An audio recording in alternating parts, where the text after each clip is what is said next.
for this review, we have Marvel Legends Death Head. This was just put up for order right after San Diego Comic-Con. Um, I wouldn't call this a San Diego Comic-Con exclusive. This is definitely a general release, but they kind of timed the sale of this to correspond with Comic-Con. I have been looking forward to this guy for a long time.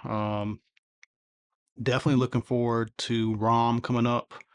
But as a Marvel fan and as a Transformer fan, who doesn't want this guy? Um, so going over the package, they are using the square design, so that's nice. No more weird trapezoid boxes. The look, the colors, the artwork are designed to replicate some trading cards from back in the 90s, which he had a trading card in that series. Um, yeah, the superheroes, the Marvel Legends logo, this Death's Head font, all of that is, um, kind of pulled from the old trading cards. On the top, we get a logo of the comic style for the title for Death's Head. On this side, we get a really nice artwork. Same artwork on the other side. UPC on the bottom. And on the back, you get this really nice, again, this is a call out to the trading card. You get to see his stats, his tech specs, so to speak. This dude's pretty heavy. I don't know, I guess he's cyborg or I don't know. He's definitely a bounty hunter and yeah, the peacekeeping cyborg. And he's basically known for carrying a lot of weapons and yeah, pretty fun stuff. So he got introduced into, I don't remember which one, but he got introduced in a Marvel superhero comic first. I guess mostly to kind of anchor the licensing rights ownership to Marvel. Then he started appearing in the UK Transformer comics. I do know that he was in a Doctor Who comic, so he's kind of traveled across many multiverses. Um, he has changed his size a bit, so in Transformers he's depicted as being the size of I'm gonna say standard Transformer, whatever that is. So like like you're somewhere between Ratchet and Optimus Prime. In Marvel, he's depicted, well, sometimes he's depicted as humanoid size, sometimes he's depicted as Transformer size. Um, so yeah, uh, this guy can be in any display. So that is the box, at least the outside of the box. Let's get this opened up. He's gonna have a little paper insert, legal stuff. He's gonna have a backdrop. So this is his blister. Oh wow, he's got this really good comic book artwork in the back. The cardboard is pretty thin, but this is still a nice backdrop. The ink is nice and glossy and smooth, so I might hold on to that. Actually, I'm probably gonna hold on to the packaging for this guy too.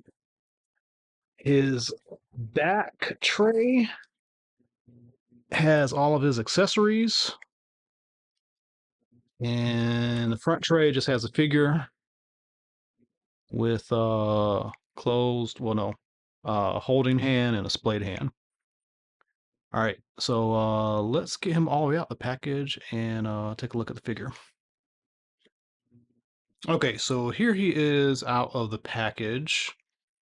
Again, he has a weapon holding hand and a splayed hand that comes out of the box.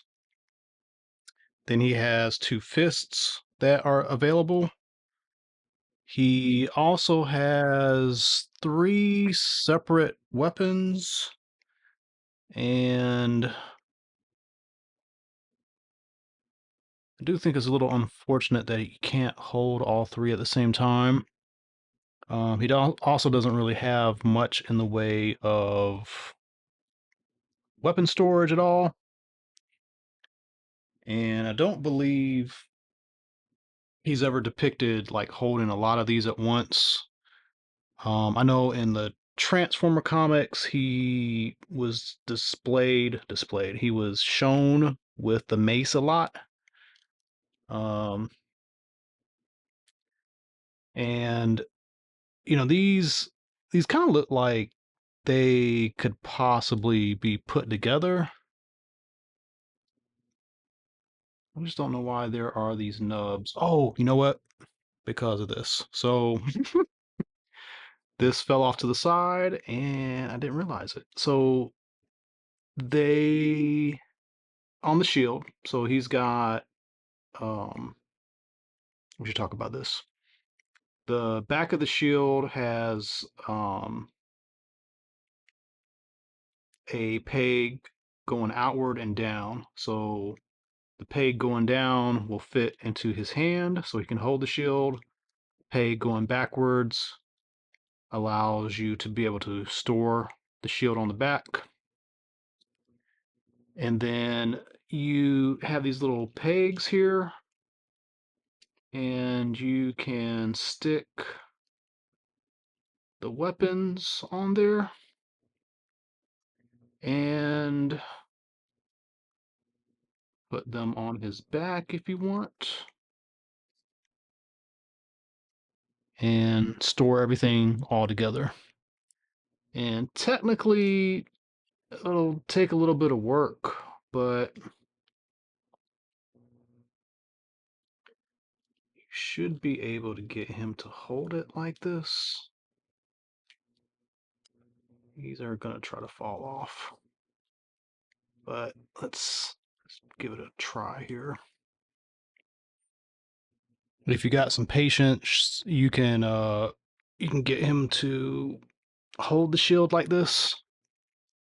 But these little guys are going to want to come flying off because there's not a lot of space. You're kind of fighting with the hand and the peg and everything all together. So still cool that you can do this. Either way, I'm going to plug it on in the back for the time being. So the cape and the gauntlets are two pieces, but they are glued to the back, which I think is okay. It is going to allow you to be able to manipulate this a lot more without having to worry about this thing flopping and flying off. It does have a really nice texture and kind of like the matte look to this. These arms have pins, so looking at this guy, I don't know if this is supposed to be Colossus. I think he's too small. He might be Cyber or somebody else.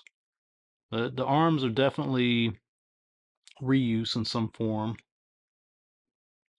The legs do not have pins, so the legs are new or newish.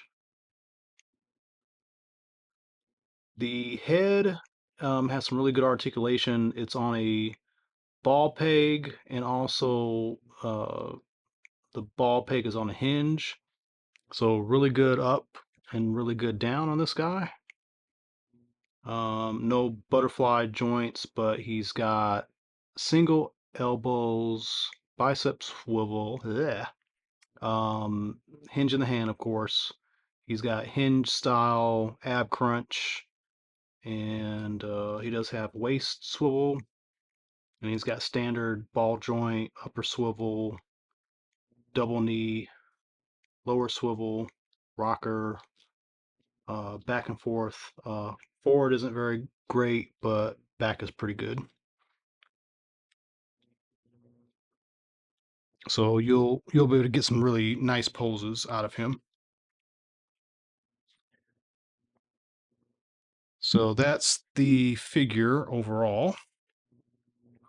So there was a Death's Head 2 figure, and I'm a bit fuzzy on the history, but I think in a comic it was depicted that Death's Head 1 was destroyed, and then Death's Head 2 something, I don't know.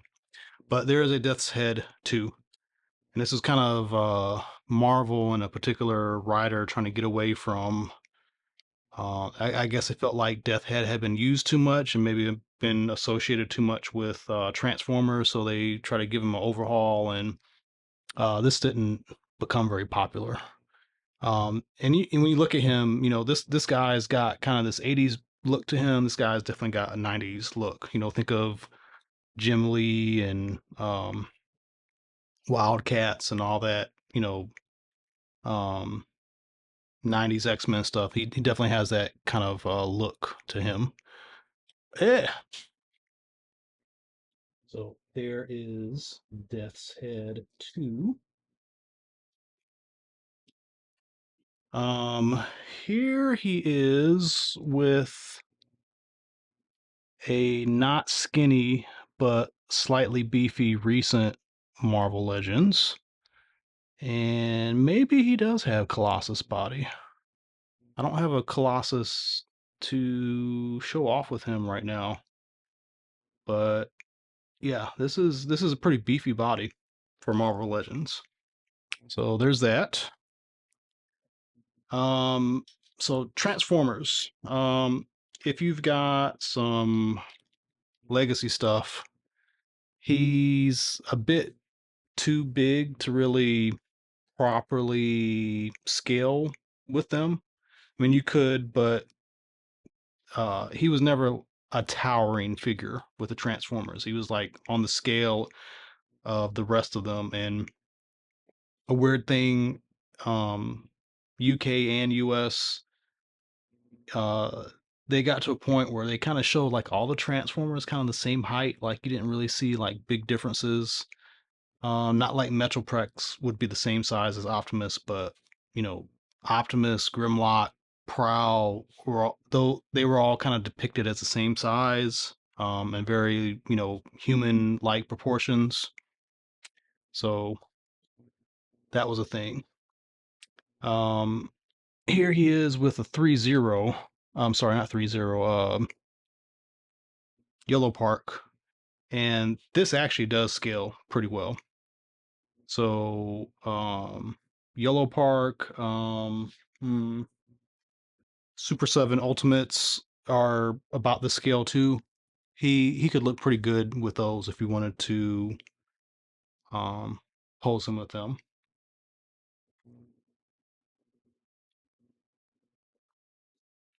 So, overall, I say if you're unfamiliar with this character, the design is crazy, the colors pop. This is a good figure. Just by itself without any history, this is a great figure. If you have any familiarness with this character, this is the one and only time ever to collect this. So if you haven't bought it or pre-ordered it, now's the time to do it. Don't wait. Don't wait till it's not available. And yeah, just overall, a really great figure. So that's the review. Let me know what you think in the comments. And as always, tune into more videos coming up. And if you haven't done so, please like and subscribe. I greatly appreciate it. Thank you.